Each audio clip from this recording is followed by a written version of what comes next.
Have you ever wondered how easily you might be persuaded to join an authoritarian movement? Oh, wow. Yeah, that is a genuinely unsettling question to start with. It is, right. But, I mean, really sit with that for a second, because if you're like most of us, your immediate reaction is just, complete denial. Right, exactly. You think, well, never. I'm too independent. I would spot a dictator a mile away. Exactly. You think you'd be the first one out there leading the resistance. Mm, But what if the power pulling you in didn't actually feel like power at all? what do you mean? Well, what if it didn't feel like oppression or, censorship or fear? What if instead it felt incredibly warm? Like, what if it felt like community? That completely disrupts how we traditionally understand control, doesn't it? Yeah, totally. Because we are conditioned to look for the overt threats, right? Like Yeah. military uniforms or the shouted Or orders. the obvious stuff. But history and honestly human psychology show us that the absolute most powerful forms of authority are the ones you willingly invite into your life. Which is exactly the core of our deep dive today. Yeah. We're looking at this fascinating, really in-depth 56-page academic paper. Yeah, titled A Wave of Power. Right. And this source material breaks down the 2008 German film Die Welle, or The Wave. Which is such a brilliant film. It really is. And if you haven't seen it, the film is actually based on a chilling, real-life event, like a real thing that happened in 1967. The Palo Alto High School experiment. Yes, by a teacher named Ron Jones. He basically wanted to show his students how ordinary people could accept fascism, so he just started a movement in his own classroom. And that real-world context is so crucial here. I mean, Jones didn't start the experiment because he was a tyrant. Right, he was just a history teacher. Exactly. He started it because his sophomore students literally could not comprehend the psychology of 1930s Germany. They just didn't get it. Right. They were sitting there in 1960s California thinking they were completely immune to conformity. And Jones realized that trying to explain authoritarianism through a textbook just wasn't going to work. He had to make them feel it. He had to make them feel it, yeah. And so the analysis we are looking at takes that film and runs it through the lens of the famous French philosopher Michel Foucault, specifically his theories on invisible power. Foucault is perfect for this. He really is. So the mission of our deep dive today is to unpack the hidden mechanisms of how that feeling of community and conformity is manufactured. It's a huge shift. Yeah, we are going to explore how authority transitions from a forceful top-down approach into something totally invisible, where people essentially police themselves. And most importantly, what that means for you when you log onto your social media feeds today. Exactly. Okay, let's unpack this.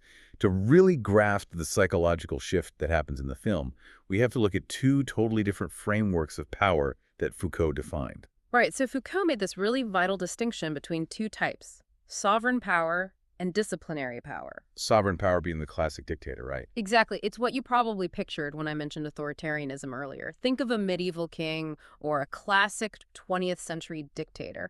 Very top-down. Entirely top-down. The rule is brutally simple. You obey the sovereign, or you face direct physical punishment.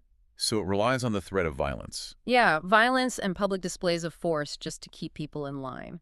Right, but didn't Foucault argue that sovereign power is actually, incredibly inefficient? He did, yeah. Because it requires constant surveillance. Yeah. Right? Like, if the king isn't looking or the guards turn their backs for a second, the subjects instantly rebel. That's the flaw in the system. It's too blunt of an instrument to manage a complex modern society. Got it. Which is why Foucault pointed to the rise of disciplinary power over the last few centuries.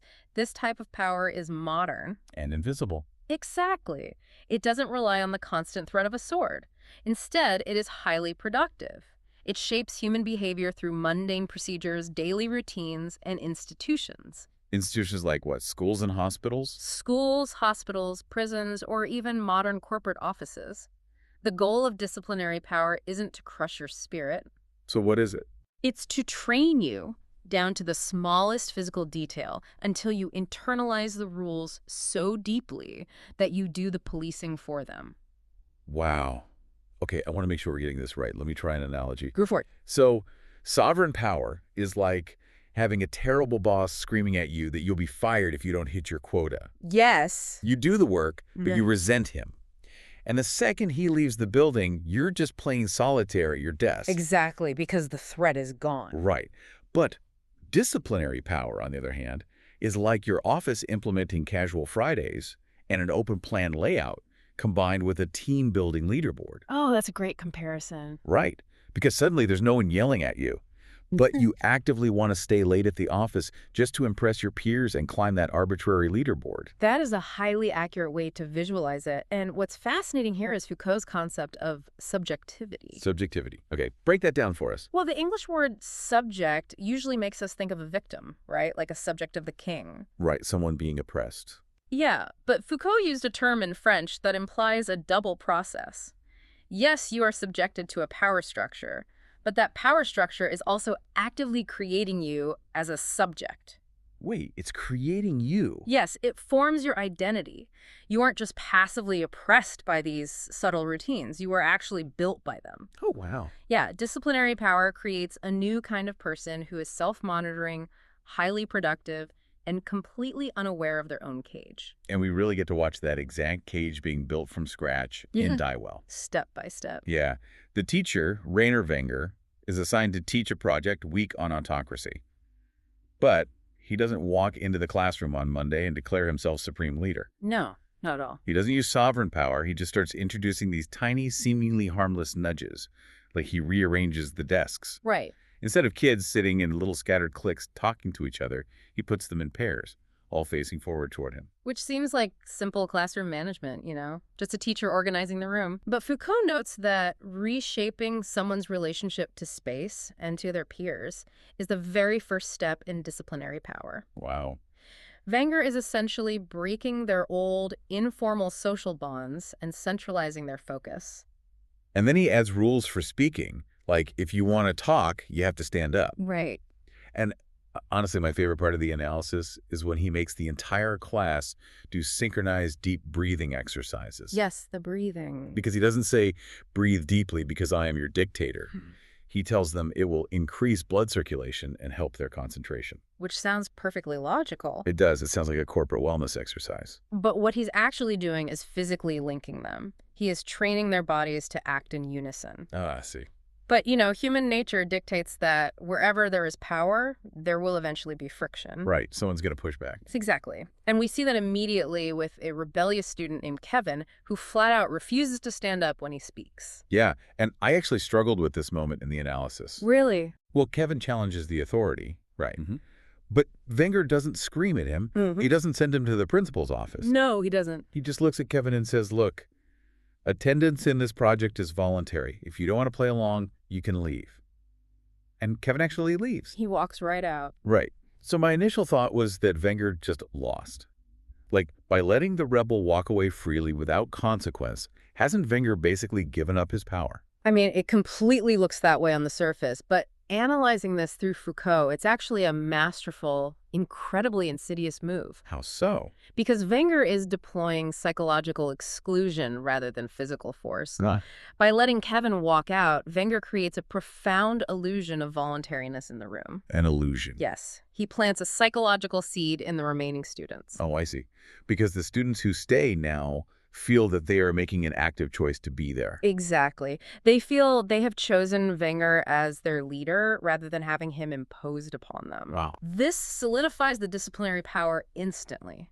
Because when you believe you've chosen your own constraints, you defend those constraints fiercely. That makes total sense. Yeah. They're internalizing the rules as their own personal desires. Precisely. Which creates a pretty terrifying vacuum, honestly. Because once that illusion of choice is established, the group naturally starts seeking an identity to rally around. They need a symbol. Right. Yeah. The class democratically decides they need a uniform to show their equality, and they choose plain white shirts. It's very simple, very stark. And they even spray paint a black wave logo all around town. So they're building this massive shared identity. But not everyone is on board. No. There's this character, Caro, and she decides she doesn't want to lose her individuality. She claims white doesn't look good on her, and she arrives at school wearing a bright red shirt. The visual storytelling there is just brilliant. It really is. The source material actually highlights this stark cinematic contrast. Kego's red shirt stands out violently against the white classroom walls, the white desks, and the sea of white shirts on her classmates. Oh, and the blackboard. Yes. The text Wenger has written on the blackboard behind them literally reads, "Power through discipline." So she is quite literally the red flag in the room. Yeah. And She expects Wenger to yell at her or punish her. But he doesn't. He doesn't do anything. He doesn't have to. And to understand why, we have to look at Jeremy Bentham's panopticon. The panopticon, okay. Yeah, this is an 18th century prison design that Foucault was obsessed with. Imagine a circular building. All the prison cells face inward toward a single central watchtower. Okay, circular prison tower in the middle. Right. The trick to the architecture is that the guards in the tower can see into every single cell. But because of a system of backlighting and blinds, the prisoners can never see into the tower. Wait, so the prisoners never know exactly when they are being watched? That's the genius of it. Because a prisoner might be watched at any given second of the day, they have to assume they are always being watched. Oh, man, that's deeply paranoid. Completely. And Foucault saw this architectural trick as the ultimate metaphor for all modern society. The prisoners eventually begin to police themselves. They internalize the gaze. Exactly. They internalize the gaze of the guard. You don't need physical chains anymore because the paranoia does the work for you. And in the film, the students have become the panopticon for each other. And here's where it gets really interesting. Yeah. Because the teacher is no longer the watchtower. No, he stepped back. When Kuro walks in with her red shirt, Vigor doesn't scold her. Her own boyfriend, Marco, scolds her. He tells her she's acting out of egoism. So the group gaze is the thing doing the punishing. And Wenger weaponizes this dynamic through sheer indifference. How does he do that? Well, when the class is brainstorming names for their movement, Caro raises her hand. Wenger deliberately looks past her, calling on everyone else until the discussion is over. Just totally freezes her out. Right. He ostracizes her without ever lifting his voice. And the psychological impact on the group is profound. Because they see what happens to the outsider. Exactly. Marco, who started the week as a complete slacker, is now fully indoctrinated. He actually coins the name Die Welle. Wow. And Kra, who is originally the most engaged, high-achieving student in the class, is completely alienated. The students are enforcing the conformity on themselves just to avoid her fate. So the fear of the group's gaze forces everyone into line. It's basically weaponized peer pressure. That's a great way to put it. But that kind of pressure has a boiling point, right? What happens when self-policing completely overtakes individual identity? Well, we see that by Saturday. Yeah, by the end of the week, the group has become a unified, really aggressive force. They've been vandalizing the town, getting into fights with Things escalate quickly. They really do. And then Wenger calls a final assembly in the school hall. Hundreds of students are there, all dressed in white. They stand and salute in perfect, terrifying synchronization. It's a chilling scene. But Marco has finally had a wake-up call by this point. Right. The disciplinary power had pushed him so far that he physically struck Caro during an argument. So, horrified by what he's become, Marco stands up in the middle of this massive hall to protest the movement. He tries to snap them out of it. He tries to tell his friends they are being brainwashed. And the crowd instantly turns on him. Like, they don't see Marco the friend anymore. They just see a threat to the organism. A threat to the wave. Yeah. His own peers forcefully drag him up to the stage. And Wenger stands there at the microphone and asks the crowd what they should do with the traitor. And the really chilling reality is, the crowd is ready. They are. They're waiting for the order to enact extreme violence on their own friend. But then Wenger finally drops the act.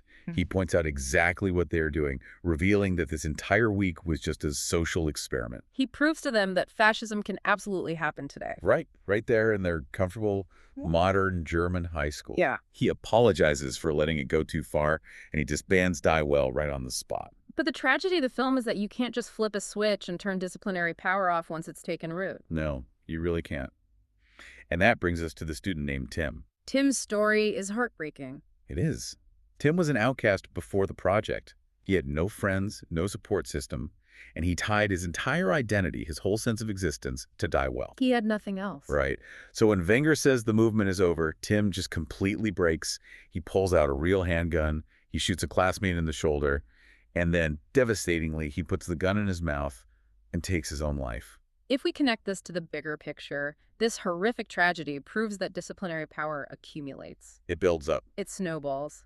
Tim's suicide is the ultimate dark realization of Foucault's theory of subjectivity. Because the system had literally created his new self. Exactly. Yeah. Without the institution of Die Welle, Tim felt he did not exist. The power had escalated completely out of the original sovereign leader's control. Wenger started it, but the machine took over. The machine took over. It is a brutal ending. Yeah. But the analysis we're looking at doesn't stop with the movie credits. No, it shifts to the present. Yeah, the researchers take this cinematic experiment Mm. and shift to what they call a perspectivation on our current reality. Which is where it gets really uncomfortable. Very. They argue that the mechanisms we just discussed aren't confined to history or cinema. We are all living inside a digital die well right now. Yeah, they draw a direct, very compelling line between the disciplinary power of a physical classroom and the digital architecture of modern social media platforms. Like Facebook. Specifically focusing on Facebook and similar networks, yeah. Yeah. In this modern setup, the platform itself operates as the institution. But there's no teacher. Exactly. The fundamental difference is there is no human teacher like Wenger giving you those subtle nudges. The nudging is entirely automated by algorithms. And the source brings in this concept by researcher Mark Andreevich, oh, I'm saying that right, called digital enclosures. Digital enclosures, yes. Basically, these platforms offer us a free, incredibly interactive space. Uh, It feels like community. It feels like the white shirts. Yeah. But in exchange, we enter an enclosure that tracks every single click, every paused scroll, every conversation. They are constantly collecting trillions of data points. And those algorithms utilize that vast psychological data to filter what you see in your newsfeed. They decide what exists for you. Right. It's a set of rules determining what content gets displayed, what gets buried, and how widely ideas are shared. This is the ultimate perfected form of Foucault's nudging. It's invisible power. The algorithm quietly steers your behavior by feeding you things that reinforce your existing worldview, creating what the analysis identifies as an echo chamber. Now, looking at the arguments laid out in the analysis, there's a serious and controversial question raised about how this impacts global politics, and specifically the concept of fake news. Right. Because the researchers question the sheer authority granted to a platform CEO or its algorithms when they decide to penalize or censor certain information. Yeah, the analysis explicitly points out a vulnerability here.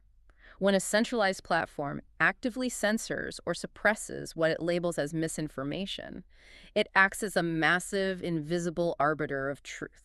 And just to impartially report what the source is arguing here, they note that both left-wing and right-wing alternative media outlets could be affected. Yes. Voices that often critically oppose the mass media narrative could easily be censored under the broad umbrella of combating fake news. Right. And the researchers actually push back hard on the assumption that established mainstream media is somehow infallible. Yeah, they cite a very specific historical failure. The lead up to the 2003 Iraq War. Exactly. Major, highly respected newspapers published incorrect intelligence regarding weapons of mass destruction. Which was then used as a rationale for a massive war. Right.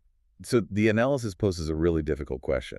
If the mainstream media can also get it catastrophically wrong, who exactly is qualified to program the algorithm that decides what is fake? It's a huge issue. This raises an important question about the fundamental nature of our digital spaces. What do the researchers conclude? They conclude that if a platform quietly penalizes alternative voices to prioritize a mainstream narrative, it transforms into an algorithmic panopticon. Ah, back to the watchtower. Yes. Users realize their visibility is being judged by the system, and what happens? They begin to self-censor. They police themselves. They conform to the digital equivalent of the white shirts just to avoid being penalized, excluded, or algorithmically silenced. The result, the paper argues, is a severe deficit in true democratic debate. So what does this all mean for you listening right now? That's the big question. If an unseen algorithm quietly censors dissenting voices, just like Caro's red shirt was ignored by Wenger in the classroom, are we slowly losing our ability to have messy, challenging democratic conversations without even noticing it's gone?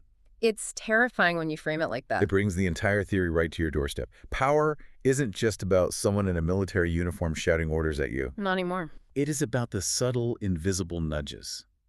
It's the layout of your office, the metrics of your success, and especially the curated comfort of your personalized newsfeed. It's an architecture designed specifically to make you want to conform. Exactly. Disciplinary power is devastatingly effective precisely because it feels like it's coming from within. It feels like your own choice. Yeah. And as we spend more and more of our lives navigating these massive digital enclosures, Foucault's insights are more urgent than they have ever been. We have to constantly stop and ask ourselves, who is designing the space I am in right now? Right. And what kind of subject are they trying to mold me into? Which leaves us with a truly chilling final thought to chew on. Let's hear it. Well, in Welle and in the real Palo Alto experiment it was based on, there was a human teacher. Right, Wenger. There was a flawed physical human being who could eventually look at the terror he had unleashed, step up to a microphone, call off the experiment, and apologize, Even if it was too late for Tim. even if it was too late. But as our digital algorithms get smarter, more complex, and more autonomous, as they learn to nudge us perfectly based on our deepest psychological data, Yeah. what happens when the invisible dictator shaping our reality doesn't have an off switch? Because there is no human Wenger behind the curtain at all.